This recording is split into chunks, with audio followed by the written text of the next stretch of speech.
Hi everyone, hope you are doing well from wherever you're watching this channel, depending on your time zone.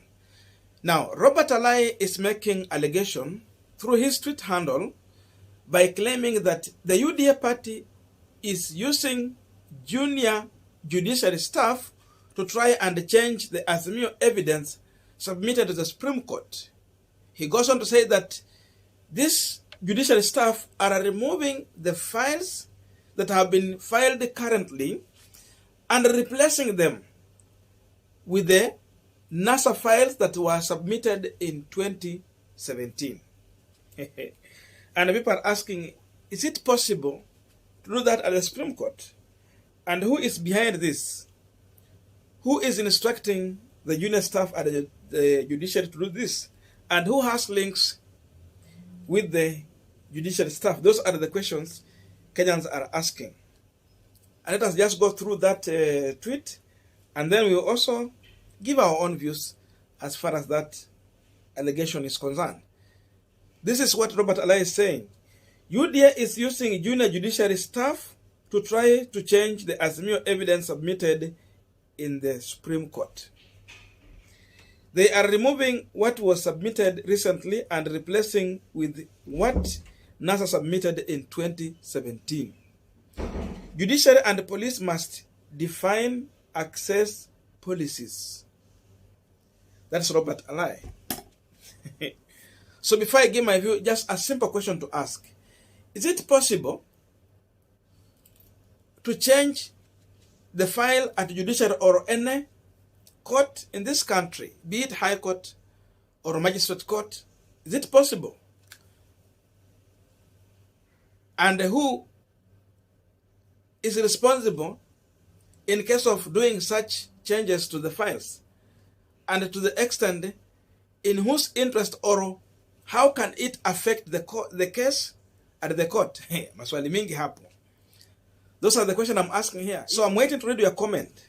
Lawyers in the building and all our viewers with the idea as far as the issue of cases. How do these judges handle cases in the court? Before we continue with the panel discussion, just a quick request. You might be watching this channel, but you have not yet subscribed. So my humble request, please consider subscribe so that another time, once we release a video like this one, you will always get notified. Again, to all our returning subscribers and anyone who drop comment, I must say thank you so much for your unconditional support. Again, I'm requesting you to give this video a thumbs up so that YouTube can recommend our videos to more viewers. Back to our discussion. Now, I know some of the Azimio supporters are asking questions here. While UDA is doing all these things, where is the Azimio la Umoja to use the police to catch up with these people and deal with them decisively using the court? Prosecute them. Those are the questions the Azimio supporters are asking here. But then, the truth of the matter is that having such a case, I don't think if the Azimio lawyers can just go to Supreme Court, file such a case without a backup. The reality is that they already have a backup of this case. That's the truth of the matter. So however, anyone will try to change some of the evidence there, still it might not work because these people have a backup with them. So when they come, they will come with what already they have submitted. So that when you're telling a judge, look on this page, this chapter, or those things. So they will be doing reference to what they have been given. Na sasa pia, the lawyers will be having the same thing. So if they are trying to change some issues here and there, it will definitely come out to be seen very clear. Secondly, apart from physical submission, there is possibility that the Azimio also gave a soft copy. So it is two-way. The physical one, hard copy, and the soft copy. So if you are trying to tamper with them, still you have a long way to go with. It cannot be that much easy.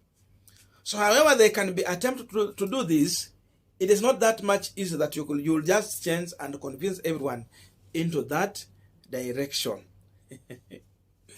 But again, the question here is that who has the link to the junior staffs working at the judiciary to use them to do such things? And when this comes out, what reflected on my mind was the woman rep for Uasin Gishu County, Gladys Boss Sholei. Before she joined politics, what was she doing earlier? Definitely, Gladys Boss Sholei was working as the registrar of the judiciary of Kenya. Hiyo ndio kazi alikuwa anafanya. And that tells you that still Gladys Sholei has the link with the judiciary. That is the place where she used to work. And she was a boss, as the name sounds, registrar. So she can have access to some of this junior judicial staff and even the senior staff there. Because these are the people whom she has been working with some times back. So you can't just dismiss that quickly. And because William Samoei Ruto is a man who has interest in this case, sababu anasema ni deputy, ni president-elect. Lakini case iko. So we wait.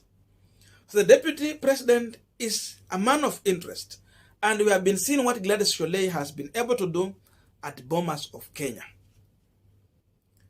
There was accusation that she was carrying some of the IBC materials in her car, and she used to pick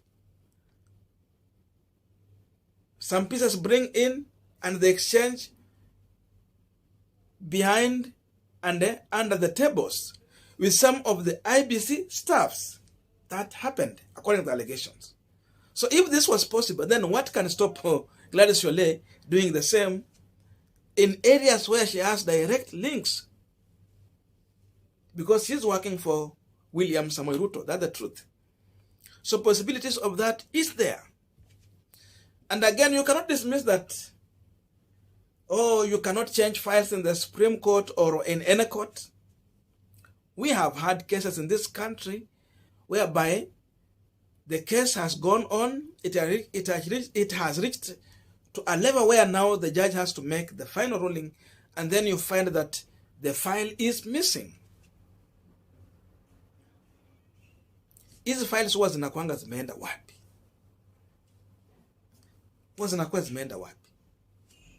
Nani huwa anatoroka na hizi file kwa kote? There's a collusion there. It means some people normally get access to some of these court staffs or judiciary staffs. So money simply exchange hands. We have some lawyers who have this direct link to these people. So they will play their games there when they know that they are not going to win the case. So you simply delay by removing the file. You run away with the file, or you go and hide the file, so that you are derailing the case. As simple as that. So possibilities of someone trying to play with what has been submitted to the Supreme Court, it can be there. Because it has once happened. We have heard these stories. File inatolewa inapotea hivyo tu, alafu kesi hezi endelea. So you cannot just dismiss what Robert Alai is talking about. There could be attempts. But again, I've explained to you the other measures that would make this attempt useless to the case at the Supreme Court. But again, it is good also for the Azimio lawyers and anyone who care, and they have access, of course. Kwa hii case vile inaendelea, our lawyers akina Orenga and the team to be extremely cautious on everything. Because you can see the Kenya Kwanza side is very determined to use every means possible to make sure that they are getting everything right from the start to the end. That is their mission in this case. So they can use every means possible. Even if they can get a chance to compromise the judiciary, they can do so. We know we have independence of our judiciary, but again, another truth is that some of these judges, sana sana hawa high court, hawa wengine huku chini, wanakuanga so much compromised by some lawyers. So we don't want to comment on the case. Hiyo tunaachia mahakama because watakuwa wameanza the hearing and then they go through the case and make a ruling. So we will not comment on how the case will go, but on other issues we are ready to discuss. See you in the next videos, and may good God bless you.